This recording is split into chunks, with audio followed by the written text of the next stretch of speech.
تبارك الذي نزل الفرقان على عبده ليكون للعالمين نذيرا۔ جامعہ حضا کے بانی و محتمم اور حضرت ذی قدر والد محترم حضرت مولانا مفتی نور محمد صاحب دامت برکاتہم العالیہ کا آخر میں بیان ہوگا۔ آپ تمام احباب سے گزارش ہے کہ دلجوئی کے ساتھ اور خوش اسلوبی کے ساتھ حضرت کا بیان سماعت فرمائیں۔ حضرت کو دعوت دینے سے پہلے میں چند اشعار حضرت کی خدمت میں پیش کروں گا، ان کے بعد ان اشعار کے بعد پھر انشاءاللہ حضرت کو دعوت دی جائے گی کہ وہ آپ حضرات سے خطاب فرمائیں۔ تو پھول مفتح ہے چمکتا ہوا قندیل، تو پھول مفتح ہے چمکتا ہوا قندیل، مسرور تیری ذات سے بلبلوں کی جاگیر، علوم کے چشموں کے حسین خواب کے تعبیر، لبریز تیرا قلب و جگر علم سے شاداب، مظلوم کی آواز ہے امت کا ہے شمشاد، تقویٰ کا حسین پھول ہے ہمدردی کی تصویر، پوشیدہ ہے تیرے ماتھے میں سجدوں کے نشاں ہیں، پوشیدہ تیرے ماتھے میں سجدوں کے نشاں ہیں، صحبت کا اثر ہے صداقت زیر زباں ہے، اصولوں کے پابند ہیں روشن تیرے جبی ہیں، اصولوں کے پابند ہے روشن تیری جبی ہیں، تو شہر بیاباں میں گرجتی ہوئی تقریر، مشار الیہ میرا ہے وہ مفتی نور محمد، مشار الیہ میرا ہے وہ مفتی نور محمد، بستا ہے میرے قلب میں وہ حضرت کبیر۔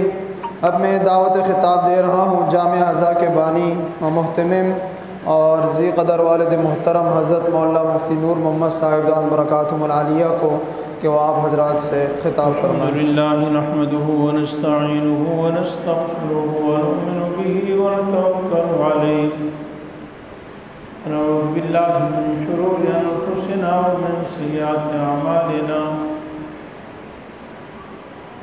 من يهده الله فلا مضل له ومن يضلل فلا هادي له، ونشهد ان لا اله الا الله وحده لا شريك له، ونشهد ان سيدنا ومولانا محمدا عبده ورسوله، اما بعد فاعوذ بالله من الشيطان الرجيم، بسم الله الرحمن الرحيم، إن المسلمين والمسلمات والمؤمنين والمؤمنات والقانتين والقانتات صدق الله العلي العظيم وصدق رسوله النبي الحبيب الكريم، ونحن على ذلك لمن الشاهدين والشاكرين، والحمد لله رب العالمين۔ درود شریف پڑھیں۔ اللہم صلی علی محمد وعلی آل محمد کما صلیت علی ابراہیم وعلی آل ابراہیم انکا حمید مجید، اللہم بارک علی محمد وعلی آل محمد کما بارکت علی ابراہیم وعلی آل ابراہیم انکا حمید مجید۔ رب اشرح لي صدري ويسر لي أمري واحلل عقدة من لساني يفقهوا قولي رب زدني علما۔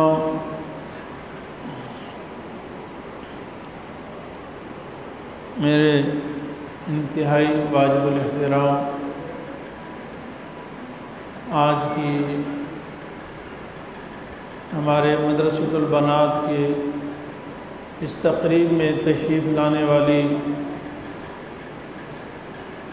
میری بچیوں کی استانی صاحبہ اور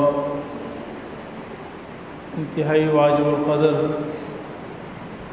باجی جان صاحبہ جو ہمارے اس پروگرام میں بہت دور سے تشریف لائی ہیں، ہمارے اوپر ان کا بہت بڑا احسان ہے۔ اللہ رب العالمین ان کو اس کا بہترین اجر اور صلہ عطا فرمائیں۔ اسی طرح آج کے اس پروگرام میں دیگر آنے والی میری مائیں، بہنیں، بیٹیاں، میں آپ سب کا دل سے مشکور ہوں کہ آپ نے اپنا قیمتی وقت نکال کر ہمارے اس پروگرام کو جلا بخشی اور ہماری بچیوں کی حوصلہ افزائی کی۔ اسی طرح میرے آج کے اس پروگرام میں ہمارے ننھی منی طالبات اور معلمات اور ہمارے جامعہ کے یہ اساتذہ اور طالب علم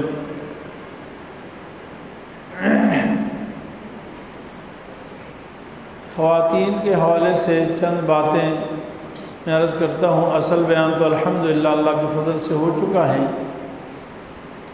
اسلام میں عورت کو اللہ نے بہت اونچا مقام عطا فرمایا ہے، اور عورت کے بغیر انسانیت کی تکمیل نہیں ہوتی ہے۔ اللہ رب العالمین نے انسان کو دو چیزوں کا مجموعہ بنایا ہے، مرد اور عورت۔ سب سے پہلے اللہ رب العالمین نے حضرت سیدنا آدم علیہ السلام کو پیدا فرمایا، لیکن وَخَلَقَ مِنْهَا زَوْجَهَا، اس کے ساتھ ہی اللہ تعالیٰ نے ان کی بیوی میری اور آپ سب کی ماں حضرت حوا علیہ السلام کو بھی پیدا فرمایا، جس سے واضح اشارہ ملتا ہے کہ انسان کو دنیا میں رہنے کے لیے عورت کے بغیر انسان مکمل نہیں ہے۔ عورت کو اللہ تعالیٰ نے بہت اونچا مقام عطا فرمایا ہے۔ ایک جگہ ارشاد باری تعالیٰ ہن لباس لکم وانتم لباس لہن، فرمایا کہ عورتیں تمہارے لیے لباس ہیں اور تم عورتوں کے لیے لباس ہو۔ اور اللہ رب العالمین نے کئی جگہ عورتوں کو فوقیت کے طور پر ذکر فرمایا ہے، یعنی عورتوں کو مقام اونچا بیان فرمایا ہے۔ اور یہ اسلام کی خوبی ہے کہ اسلام میں عورت کا بہت اونچا مقام ہے۔ خود اس آیت میں بھی ہن لباس لکم میں پہلے عورت کو ذکر فرمایا ہے کہ یہ عورتیں تمہارے لیے لباس ہیں، اور پھر مردوں کا ذکر ہے وانتم لباس لہن، اور تم جو ہے عورتوں کے لیے لباس ہو۔ گویا کہ مرد کی ضرورت زیادہ ہے عورت کی طرف، تو مرد کہیں بھی مکمل نہیں ہو سکتا جب تک عورت ساتھ نہ ہو۔ اور جس طرح بچے کی جسمانی تربیت اور اس کی نشو و نما، اس کی بڑھوتری، اس کی پرورش عورت کرتی ہے، اللہ رب العالمین نے روحانی تربیت، روحانی طور پر نشو و نما اور روحانی طور پر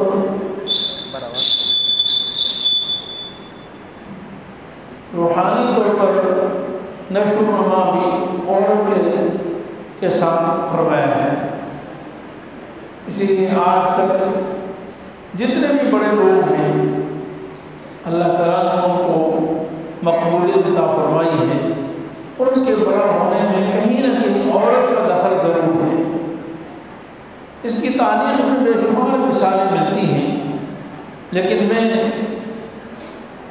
نبی کریم صلی اللہ علیہ وسلم کی سیرت کا ایک دو واقعات بیان کر کے بات ختم کرتا ہوں کیونکہ وقت کم ہے۔ سب سے پہلی بات یہ ہے کہ دیکھیں نبی کریم صلی اللہ علیہ وسلم جو اس دنیا میں نبی بن کر آئے اور نبی آخر الزمان بن کر آئے، آپ صلی اللہ علیہ وسلم بخاری شریف کے شعبہ میں یہ حدیث موجود ہے۔ آپ صلی اللہ علیہ وسلم کو جب سب سے پہلی مرتبہ نبوت عطا فرمائی گئی، غار حرا میں آپ پر قرآن کریم نازل ہوا، تو آپ صلی اللہ علیہ وسلم گھبرا کر گھر تشریف لائے۔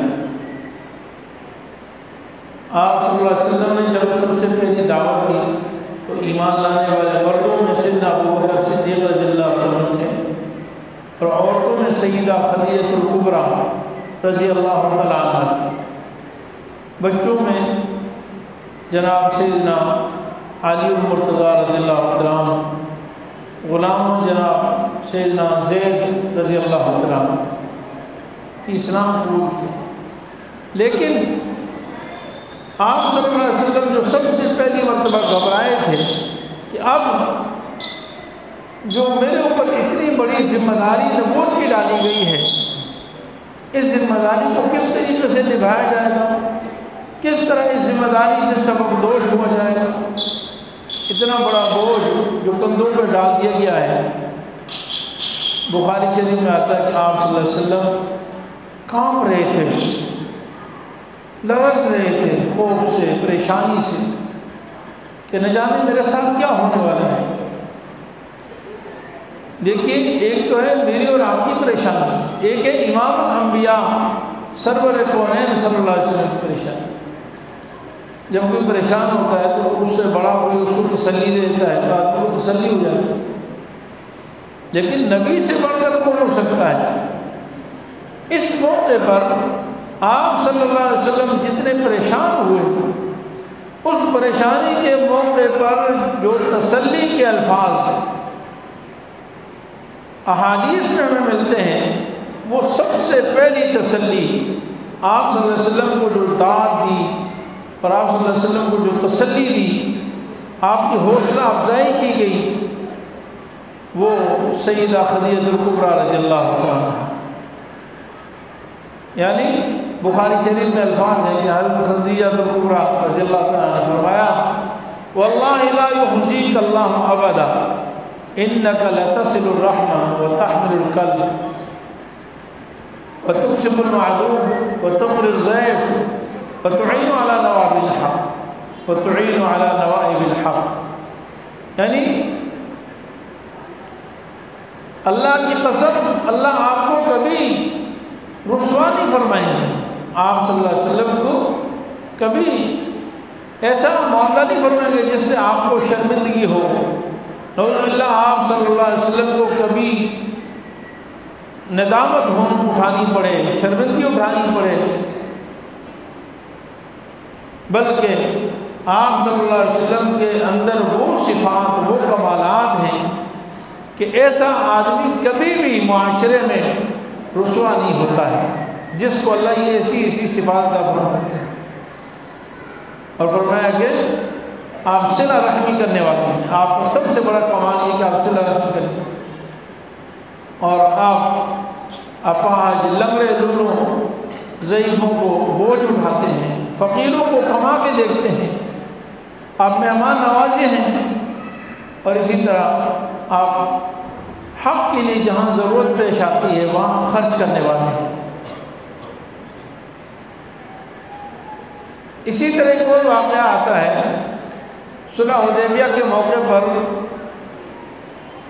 آپ صلی اللہ علیہ وسلم نے جب صلح فرما لی تو صلح کے بعد یعنی واپسی کا حکم ہوا، یعنی عمرہ کیے بغیر حدیبیہ کے مقام سے واپس مدینہ منورہ جانا تھا، تو آپ صلی اللہ علیہ وسلم نے صحابہ سے کہا کہ اپنا یعنی جو جانور قربانی کا لائے ہیں اس کو ذبح کر دو، اور اپنا سر منڈوا کر واپس چلے جاتے ہیں، احرام کھول دیں۔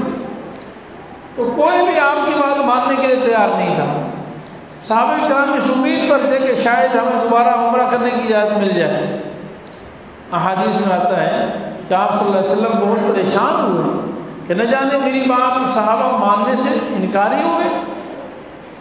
تو پریشان ہو کر آپ خیمے کی طرف گئے، حضرت ام سلمہ رضی اللہ تعالیٰ عنہا کے پاس، میری اور آپ کی سب کی ماں ہے۔ تو ام سلمہ رضی اللہ تعالیٰ عنہا نے پوچھا کہ آپ کیوں پریشان ہیں؟ فرمایا مجھے تو ایسا لگ رہا ہے کہ جیسے صحابہ میری بات کا انکار کر رہے ہیں، مان نہیں رہے۔ میں سب سے کہہ رہا ہوں کہ اپنے جانور ذبح کر لو اور سر منڈوا کر واپس چلو، لیکن کوئی بھی میری بات ماننے کے لیے تیار نہیں ہے۔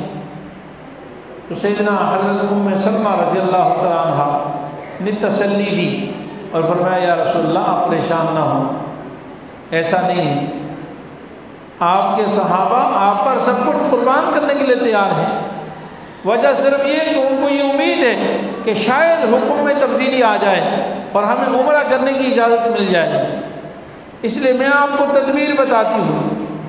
سب سے پہلے آپ اپنا جانور ذبح فرمائیں۔ آپ باہر نکلیں اور سب سے پہلے اپنے جانور کو ذبح فرمائیں اور اپنا سر منڈوائیں، انشاءاللہ سارے صحابہ آپ کی اتباع کریں گے۔ یہ ایک عورت کی تجویز تھی، آپ صلی اللہ علیہ وسلم نے اسی پر عمل فرمایا۔ باہر نکلے اور سب سے پہلے جانور کو ذبح فرمایا اور پھر اپنا سر منڈوایا۔ تو سارے کے سارے صحابہ نے آپ کو جب دیکھا کہ آپ صلی اللہ علیہ وسلم نے اپنا جانور ذبح کر دیا، تو سارے کے سارے صحابہ نے آپ کی اتباع میں اپنے جانور بھی ذبح کر دیے اور سر بھی منڈوا دیے۔ تو معلوم یہ ہوا کہ عورت کا بہت بڑا کردار ہے معاشرے کی تکمیل میں، معاشرے کے بننے میں، معاشرے کی تربیت میں، اولاد کی تربیت میں۔ جب تک عورت ساتھ نہیں دیتی یہ معاشرہ مکمل ہو ہی نہیں سکتا ہے۔ جس طریقے سے مرد جو ہے وہ مکمل نہیں ہو سکتا جب تک عورت اس کے ساتھ نہ ہو۔ انسانیت کی بڑھوتری نہیں ہو سکتی عورت کے بغیر۔ اسی طرح معاشرے کی تربیت، نشو و نما، بچوں کی تربیت کے لیے اس میں بھی معاشرے کا بہت بڑا دخل ہے۔ ہمارے نبی سیدنا محمد مصطفیٰ صلی اللہ علیہ وسلم نے کل 11 شادیاں کی، اور 11 شادیاں کرنے کا مقصد بھی معاشرے کی تربیت تھی۔ یعنی جو عورتوں کی زندگی، عورتوں کے احکام، گھریلو زندگی، گھریلو احکام، اس سے متعلق جائز و ناجائز، پاکی ناپاکی کے جتنے مسائل ہیں وہ امت تک پہنچانے کے لیے 1-2 عورتیں کافی نہیں تھیں۔ آپ صلی اللہ علیہ وسلم نے 11 ازواج مطہرات سے شادی کی جو ہم سب کی مائیں ہیں۔ تو اس لیے عورت کا بہت بڑا کردار ہے، اور جب مائیں اعلیٰ ہوتی ہیں، مائیں ہمت والی ہوتی ہیں، مائیں جرأت والی ہوتی ہیں، مائیں تربیت والی ہوتی ہیں، تو ان کی اولاد بھی اتنی اعلیٰ ہوتی ہے۔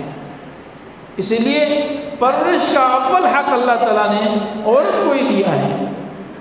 چھوٹے بچے کی پرورش ماں ہی کرے گی، باپ کو حق نہیں ہے بلکہ ماں کو حق ہے، اور بچے کی تربیت کا تو بالغ ہونے تک بلکہ شادی ہونے تک ماں کو حق ہے۔ اس لیے ہماری معزز خواتین سے میں درخواست کرتا ہوں کہ یہ جو آپ کا ادارہ ہے یہ آپ کا ادارہ ہے، آپ کی اگر محنت ہوگی، آپ ہمارے ساتھ دیں گی اور اپنے بچیوں کو، اپنی بیٹیوں کو یہاں پر تربیت کے لیے بھیجیں گی تو انشاءاللہ ہم کامیاب ہوں۔ ادارے کی روایات، ادارے کے اصول، ادارے کے قواعد و ضوابط، اس کا ہم خیال کریں گی تو انشاءاللہ تعالی یہ ادارہ دن دگنی اور آج چگنی ترقی کرے گا۔ تو اس لیے یہ پروگرام جو کیا گیا ہے یا بچوں کی جو تعلیم ہے، اس کا اصل مقصد یہی ہے کہ ہمارے معاشرے میں بڑی کردار والی اعلیٰ تعلیم یافتہ، تربیت یافتہ ماں پیدا ہو، اعلیٰ اور تربیت یافتہ بیویاں پیدا ہوں، اعلیٰ اور تربیت یافتہ اعلیٰ اخلاق کی مالکیاں ہماری بہنیں ہوں، ہماری بیٹیاں ہوں، ہماری بہویں ہوں۔ اور انشاءاللہ تعالیٰ جب ہمارے گھر کا ماحول اتنا اعلیٰ ہوگا تو پورا معاشرہ انشاءاللہ سب سے اعلیٰ ہوگا۔ کسی زمانے میں صحابیات رضی اللہ علیہن اجمعین، صحابہ کرام کے جتنے بڑے کارنامے ہیں ان میں عورتوں کا کارنامہ میں بڑا دخل ہے۔ مشہور واقعہ ہے حضرت خنسہ رضی اللہ تعالیٰ عنہ، صحابی رسول ہیں، صحابیہ ہیں، ان کے 4 قریبی رشتہ دار فوت ہو گئے، شوہر فوت ہو گیا، باپ فوت ہو گیا، بیٹا فوت ہو گیا، بھائی فوت ہو گیا، لیکن وہ کہتی مجھے کوئی پرواہ نہیں۔ یہ تھی ماؤں کی تربیت، یہ تھی بہنوں کی تربیت، یہ تھی بیویوں کی تربیت۔ یہ ایک واقعہ سب کی نشاندہی کرتا ہے اور سب کے لیے مشعل راہ ہے کہ ہماری بیٹیاں ایسی ہوں گی تو معاشرہ کتنا اعلیٰ ہوگا، ہماری مائیں ایسی ہوں گی جرأت و بہادری والی، تربیت یافتہ، تو ہمارا معاشرہ کتنا عالی شان ہوگا، ہماری بہو ایسی ہوگی، ہماری بیویاں ایسی ہوں گی تو معاشرہ انشاءاللہ اڑان پر جائے گا۔ اس لیے میں آپ سب کا شکریہ بھی ادا کرتا ہوں، جتنی میری مائیں، بہنیں، بیٹیاں یہاں پر تشریف لائی ہیں، اور سب سے گزارش بھی کرتا ہوں کہ یہ ادارہ، اسی طرح تمام ادارے آپ کے اپنے ادارے ہیں، یہ تربیت گاہیں ہیں، ان کی معمولی غلطیاں بھی ہوتی ہیں، کچھ نہ کچھ کمزوریاں بھی ہوتی ہیں، لیکن آپ ان کی غلطیوں کو درگزر کر دیں، ان کی غلطیوں کو معاف کر دیں، ان کی لغزشوں پر نظر نہ رکھیں اور ان سے محبت رکھیں۔ آپ کی محبت کیا ہے؟ اپنے بچیوں کو بھیجیں اور اللہ تعالیٰ سے دعائیں مانگیں۔ انشاءاللہ ہماری مائیں بہنیں بیٹیاں جب گھروں میں بیٹھ کر پردے میں رہ کر جب دینی اداروں کے لیے، دینی کاموں کے لیے دعائیں مانگیں گی تو انشاءاللہ یہ ادارہ جتنا چلے گا ان سب میں ہماری سب ماؤں بہنوں بیٹیوں کا حصہ ہوگا اور یہ صدقہ جاریہ ہوگا۔ دیکھیے قرآن کریم میں اللہ رب العالمین نے ارشاد فرمایا ہے کہ جو لوگ اللہ کے راستے میں خرچ نہیں کر سکتے، جہاد نہیں کر سکتے، لیس علی الضعفاء ولا علی المرضى ولا علی الذین لا یجدون ما ينفقون حرج اذا نصحوا للہ ورسولہ، یعنی جو لوگ کمزور ہیں، جو بیمار ہیں اور جن کے پاس خرچ کرنے کے لیے مال و دولت اور پیسے نہیں ہیں، اللہ تعالیٰ فرماتے ہیں ان کے اوپر کوئی حرج نہیں ہے، ان سے کوئی باز پرس نہیں ہوگی، ان سے پوچھا نہیں جائے گا، لیکن بنیادی شرط یہ ہے کہ ان کے دل میں اللہ اور اس کے رسول کی خیر خواہی ہو، اللہ اور اس کے رسول کی خیر خواہی ہو، اور دین نام ہی خیر خواہی کا ہے۔ الدین النصیحہ، یعنی دین سراپا خیر خواہی کا نام ہے،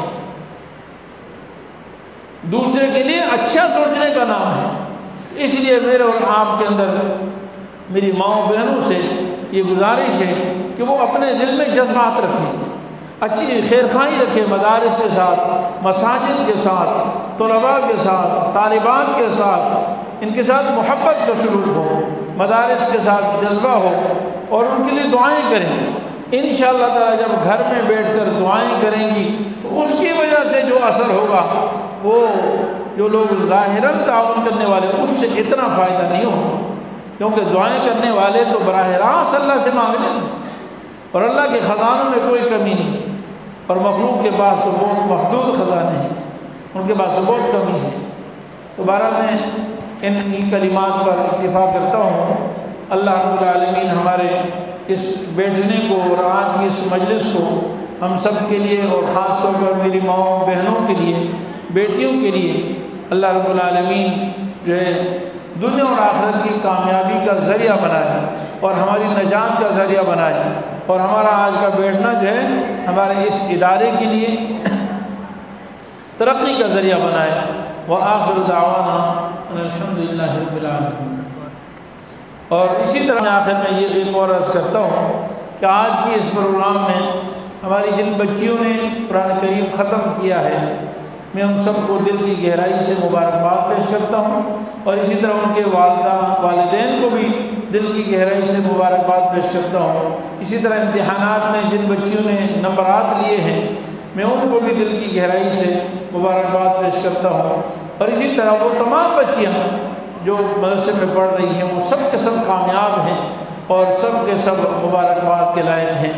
اور میں اپنی جو محترمہ معلمات صاحبہ ہیں جو پڑھاتی ہیں، محنت کرتی ہیں، میں ان کا بھی شکریہ ادا کرتا ہوں، اس لیے کہ بچوں کی تربیت میں اصل کردار ان کے استاذوں کا ہوتا ہے، تو ان کا بھی میں مبارکباد بھی پیش کرتا ہوں اور ان کا شکریہ بھی ادا کرتا ہوں۔ اللہ تعالیٰ اپنے فضل سے ہمیں عمل کی توفیق عطا فرمائے۔ دعا السلام علی سید الانبیاء والمرسلین وعلى آلہ واصحابہ وعلى من تبعهم بإحسان إلى يوم الدين۔ ربنا ظلمنا أنفسنا وإن لم تغفر لنا وترحمنا لنكن من الخاسرين۔ ربنا ظلمنا أنفسنا وإن لم تغفر لنا وترحمنا لنكن من الخاسرين۔ ربنا لا تزغ قلوبنا بعد إذ هديتنا وهب لنا من لدنك رحمة إنك أنت الوهاب۔ ربنا آتنا في الدنيا حسنة وفي الآخرة حسنة وقنا عذاب النار۔ یا ارحم الراحمین، یا اکرم الاکرمین، یا رب الضعفاء المساکین۔ یا اللہ ہمارے آج کے اس پروگرام کو ظاہری، باطنی، غیبی، یا اللہ جسمانی، روحانی، تکوینی ہر اعتبار سے قبول فرما۔ یا اللہ اس کو بابرکت فرما۔ اے ارحم الراحمین اس کو ہمارے لیے دنیا اور آخرت کی نجات کا ذریعہ بنا، ہمارے اس ادارے کی ترقی کا ذریعہ بنا، ہمارے بچوں کی تربیت کا ذریعہ بنا، ہماری آنے والی ماؤں بہنوں بیٹیوں کے لیے یا اللہ دنیا اور آخرت کی کامیابی کا ذریعہ بنا۔ یا اللہ اپنے فضل و کرم سے ہماری جن بچیوں نے قرآن کریم ختم کیا ہے، ناظرہ ختم کیا ہے، اور اسی طرح امتحانات میں انہوں نے پوزیشنیں لی ہیں، یا اللہ ان سب کو بھی، اور اسی طرح ہمارے مدرسے کی ہر بچی اور بچے کو یا اللہ کامیابی عطا فرما، دنیا اور آخرت کی کامیابی عطا فرما۔ یا اللہ ہماری ساری پریشانیاں دور فرما۔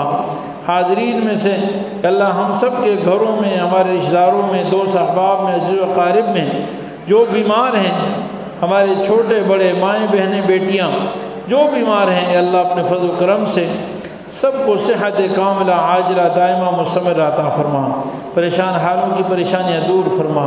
یا اللہ اپنی محبت سے سرشار فرما، اپنی معرفت نصیب فرما، حضرت نبی کریم صلی اللہ علیہ وسلم کی سچی محبت اور اطاعت نصیب فرما۔ اے اللہ اپنے فضل و کرم سے ہمیں مرتے دم تک دین کا خادم بنا، ہمیں قرآن کریم کا خادم بنا، ہمارے بچوں اور ہمارے نسلوں کو یا اللہ دین عالی کی خدمت کے لیے قبول فرما، ہمیں دین عالی کی خدمت کے لیے قبول فرما۔ یا ارحم الراحمین دنیا کے ظاہری باطنی فطروں سے ہماری حفاظت فرما، یا اللہ ہر قسم کی مشکلات سے حفاظت فرما۔ ہمارے اس ادارے کی اللہ تمام ضروریات اپنے خزانہ غیب سے تکوینی خزانوں سے پوری فرما۔ یا اللہ یہاں سے ہر بچہ بچی اور یہاں کی اساتذہ اور معلمات یا اللہ ان کی ضرورت اپنے خزانوں سے پوری فرما، ان کو کسی کا محتاج اور دست نگر نہ فرما۔ یا اللہ خزانہ غیب سے سب کی مدد فرما، یا اللہ ہم سب کو اخلاص کی دولت سے مالا مال فرما۔ آج ہماری مہمان صاحبہ نے جو بیان فرمایا ہے اور دیگر بچیوں نے جو کچھ بیان فرمایا، یا اللہ ہم سب کو اس پر عمل کرنے کی توفیق عطا فرما، یا اللہ ہم سب کو اس پر عمل کرنے کی توفیق عطا فرما۔ جتنی ہماری مائیں بہنیں آج اس پروگرام میں تشریف لائی ہیں، تکلیف اٹھا کر یہاں تشریف لائی ہیں، وقت دیا ہے، یا اللہ سب کو اپنی شان کے مطابق اجر عظیم عطا فرما، سب کو اپنی شان کے مطابق اجر عظیم عطا فرما۔ جو پریشان حال ان کی پریشانیاں دور فرما۔ یا اللہ آج سے پہلے ہمارے بڑوں میں سے جتنے دنیا سے جا چکے ہیں، یا اللہ خصوصاً میرے والد ماجد سمیت یا اللہ سب کی کامل مغفرت فرما، جنت الفردوس میں اعلیٰ مقام عطا فرما۔ یا اللہ ہم سب کے لیے مغفرت کا فیصلہ فرما، جو دعائیں مانگی ہیں اللہ اپنے خزانہ غیب سے وہ بھی عطا فرما، اور بے شمار دعائیں یا اللہ ہماری ضروریات ہیں، ہمیں اس کا احساس بھی نہیں ہے، پتہ بھی نہیں ہے، اور تجھ سے مانگنا بھی نہیں آتا۔ اے اللہ اپنے خزانوں سے وہ بھی عطا فرما، یا اللہ اپنے خزانوں سے وہ بھی عطا فرما۔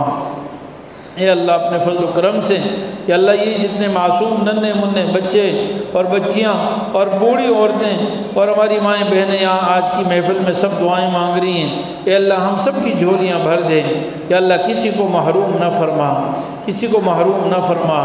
یا اللہ ہمارے اس ادارے کو دن دگنی رات چگنی ترقی عطا فرما، اور اسی طرح تمام دنیا میں، دنیا کے چپے چپے میں جہاں دین کا کام ہو رہا ہے، جتنے مدارس دینیاں ہیں یا اللہ ان سب کو ترقی عطا فرما، ان کی ہر طرح سے حفاظت فرما، ظاہری باطنی حفاظت فرما، یا اللہ ان کو خوب ترقی عطا فرما، اخلاص نصیب فرما، غیبی مدد فرما، مدارس دینیہ کے ساتھ مدد کرنے والوں کے ساتھ مدد فرما، یا اللہ ان کی خزانہ غیب سے مدد فرما، ان سے محبت فرما، یا ارحم الراحمین ہماری دعائیں قبول فرما، یا اللہ ہماری دعائیں قبول فرما، ہمارے ان بچوں اور بچیوں کو یا اللہ حافظہ عالمہ بنا، یا اللہ امت کی ہدایت کے لیے انہیں داعیہ بنا، قبول فرما، داعی اور داعیہ بنا، یا اللہ امت کی ہدایت کے لیے انہیں قبول فرما، یا اللہ ہماری دعائیں قبول فرما۔ وصلی اللہ تعالی علی خیر خلقہ محمد وعلی آلہ وصحبہ وآل بیتہ وازواجہ وذریاتہ اجمعین برحمتک یا ارحم۔ مفتی صاحب کے YouTube چینل کو سبسکرائب کیجئے اور ان کے تازہ بیانات کے ذریعے اپنی علمی، اصلاحی اور فکری آبیاری کرتے رہیے۔ جزاکم اللہ۔